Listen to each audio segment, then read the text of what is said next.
Good morning and welcome to another edition of Mark's Inspiration. Glad you could join me here today as always. Excuse me. It's a cloudy day in St. Louis, Missouri today. Kind of overcast, not too cold. About, 40 degrees at 9:30 a.m. this morning.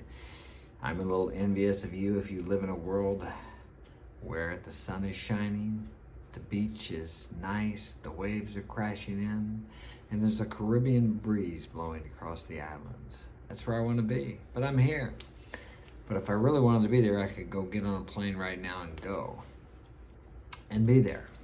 But I'm here instead, talking to you, hoping to provide some service and value to your life. Today's topic is going to be the power of the walk away.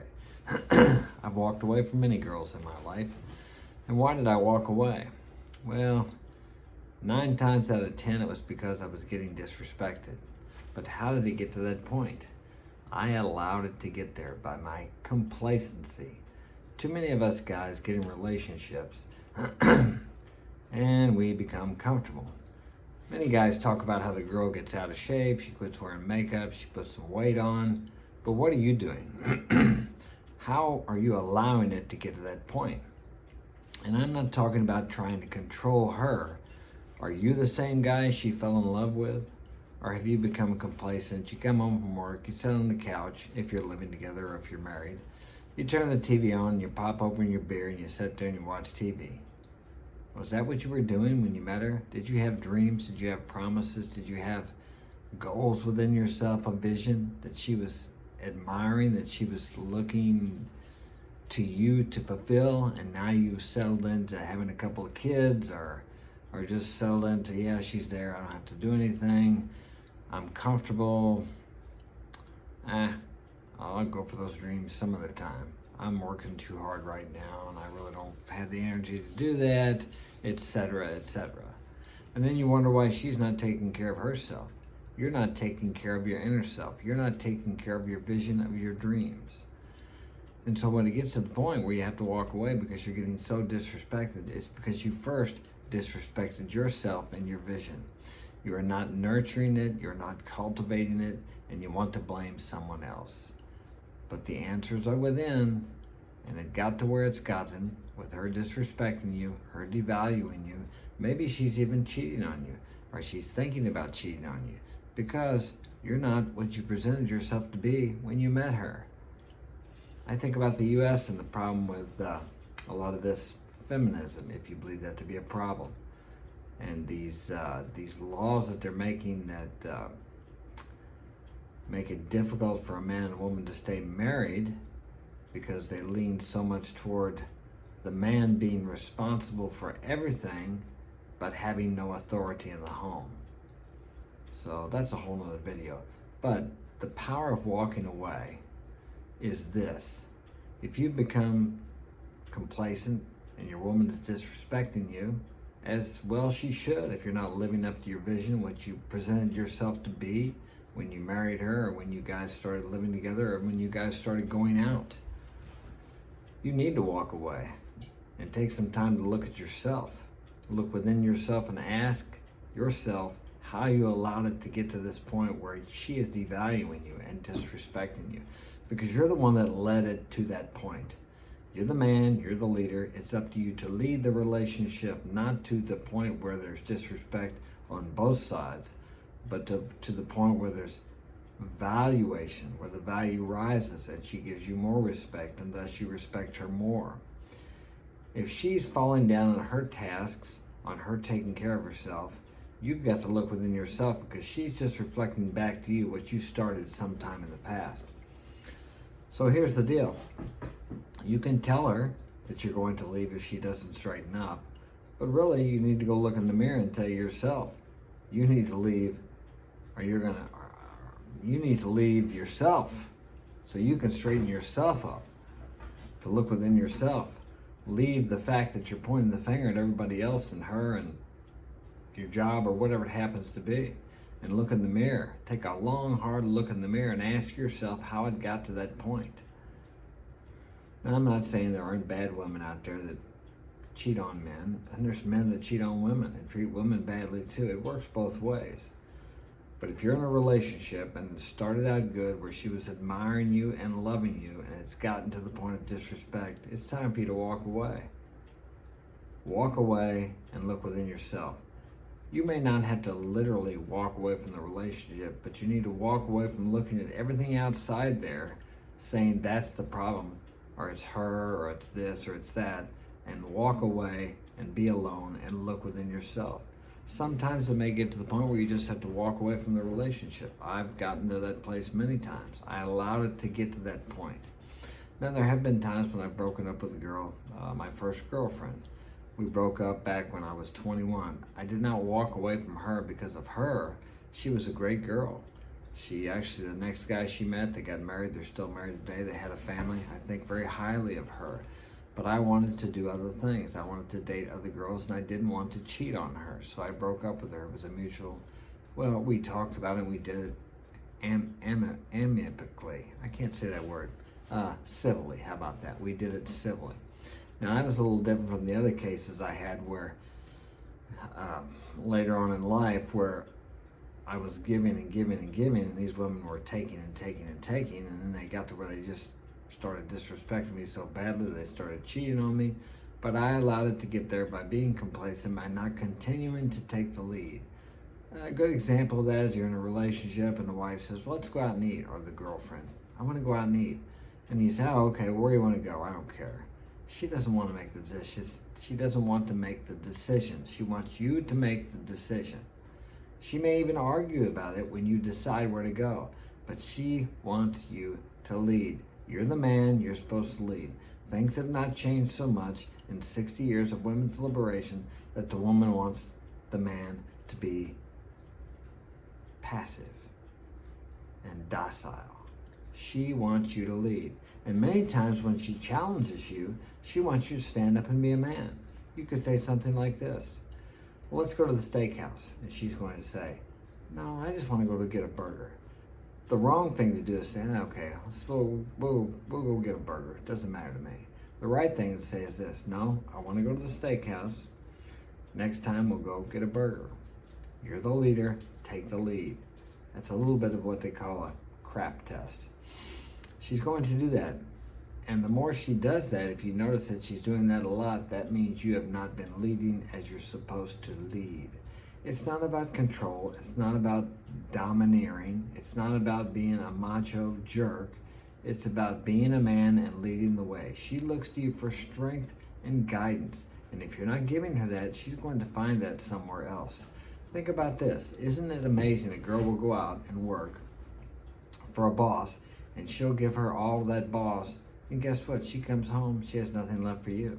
That is the value of being a man that can provide for his woman to where she doesn't have to work outside the home. Then she can focus her attention on you by providing you with stability, some security, some emotional support whenever you need it. Not that you should ask for it, not that you should share your emotions with her like some wounded child every time things don't go good. But she's able to do that because she's not giving her all to a boss to get a paycheck. A lot of women probably don't like that idea because they become dependent on the man. But let me tell you something. I'm 61 years old. I don't know it all. And I've lived long enough to know that there's more than I'll ever know. But I do know this. We are all dependent on each other. There is no one who's truly independent. We're going to think about somebody who's got, let's say, Bill Gates. Let's say Elon Musk. Because they have billions of dollars, do you think they're independent? Are they now? Bill Gates didn't have anybody to buy computers. He wouldn't be where he's at today. So he's dependent on his customers. Elon Musk is dependent on the people that work for him. He didn't build the space rocket himself. We are all dependent or interdependent, however you want to call it, on other people. I can talk to you now because someone made, I think I'm a little crooked here. I can't believe I didn't notice that. There we go. I can talk to you now on this camera because someone made it. I depend on someone to come up with the technology that I can share this message with you, and hopefully you can use some of this to improve your life and to bring more happiness and joy into your life, fulfillment, For a man, I think it's more fulfillment, and from that fulfillment comes the happiness and joy. So many times you have to walk away, and like I said, not literally, but walk away from everything you're looking at outside and look within yourself. Go get by yourself alone, away from all the distractions, and look within yourself. And sometimes, as I said, that means literally walking away from something. But when you do have to walk away from someone who is disrespecting you, and I'm not saying that them disrespecting you is right, but as a man, you got to ask yourself, how did you allow it to get to that point? If that woman was in love with you and admired you and was worshiping you, which a lot of women do, which is normal. Okay, I'll take the worship part out. That might piss a few women off, but I don't care if it pisses you off. It's okay to worship. We worship cars, we worship money. Just look up the word worship and you may take another view at that word, okay? But let's say admire. That's a little less, how do I say? Oh, I don't want to use the word offensive. Everybody's so offended nowadays. But let's just say worship. You're worshiping your man, okay? And he appreciates you. These things is what a man likes. A man's number one emotional need in a relationship is to know that his woman puts him up and above everything else. And that is why if a man marries a woman that has kids already, those kids will always come before that man. Now you might say if a man and a woman's married and they have kids, she's got to put her kids before her man. Is that right? How's she going to make it without that man?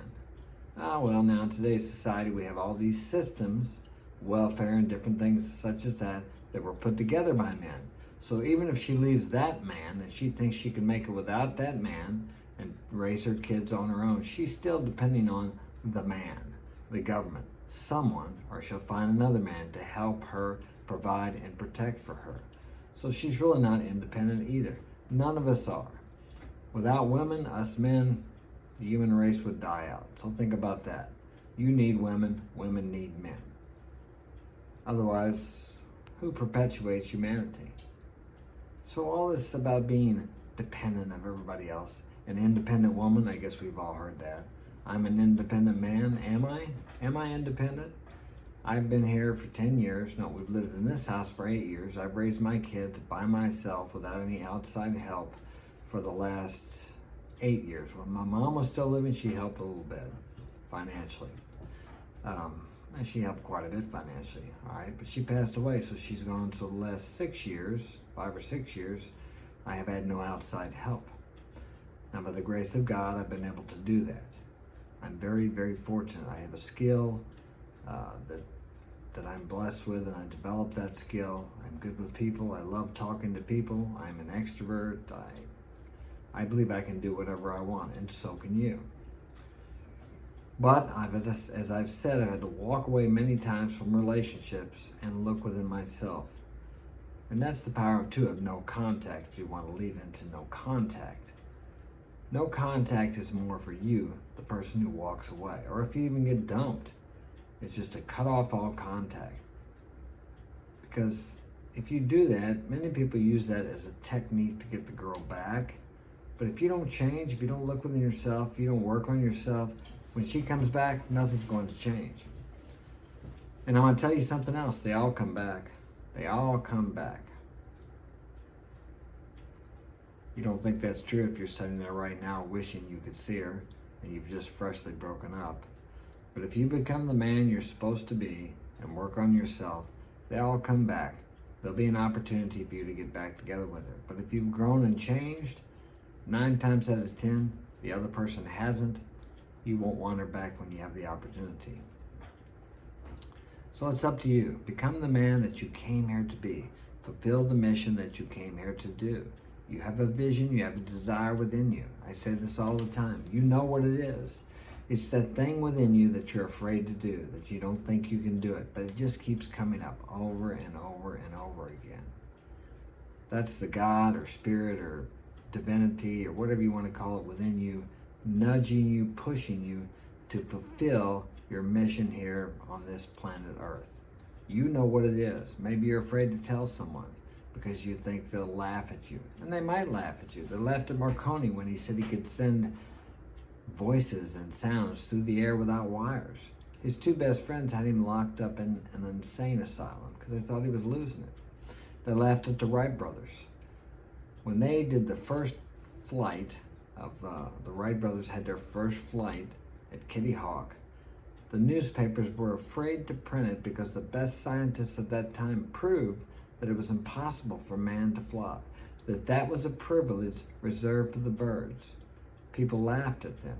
People laughed at Professor Langley when his flying machine ended up at the bottom of the Potomac. I think that's Langley, I'm not sure. I could be wrong on that. Because they knew man couldn't fly. The intellect of people thousands of years ago was equal to the intellect of people today. But the superstitions fettered their ideas and their desires to do things. Da Vinci made I don't want to say a sketch, kind of a blueprint of a flying machine. But back then, that was devilish things. Even in the 1800s or 1700s over here, they were burning people for witchcraft. Some of the things I speak about on here 200 or 300 years ago would be considered witchcraft or devil worship type crap. So things have really changed. We have changed a lot. We talk about the power of the mind. That would have been telepathy and people that can move things without touching them. All that you would have been burned for witchcraft. So we limit ourselves by the limits we put upon ourselves by what we think.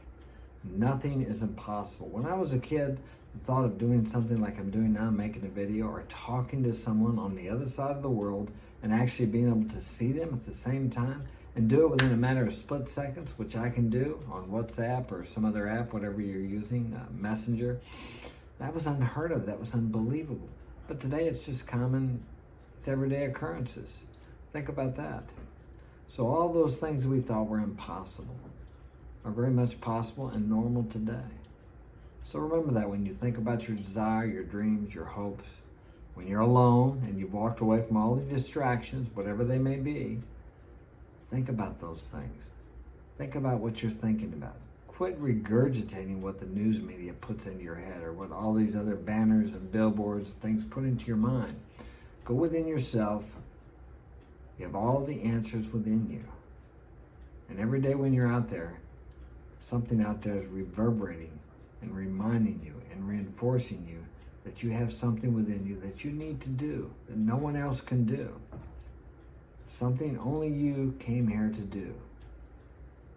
But you have to do that. Until you start doing that and pursuing that, you will never find fulfillment in drugs, alcohol, women, sex, cars, money, whatever. You'll never find it in that. We're like the prodigal son. We go out and chasing the world, all these things, this and that, and money and women and sex. And we think that's going to fill us up, but it never does. It's an endless pursuit to nowhere.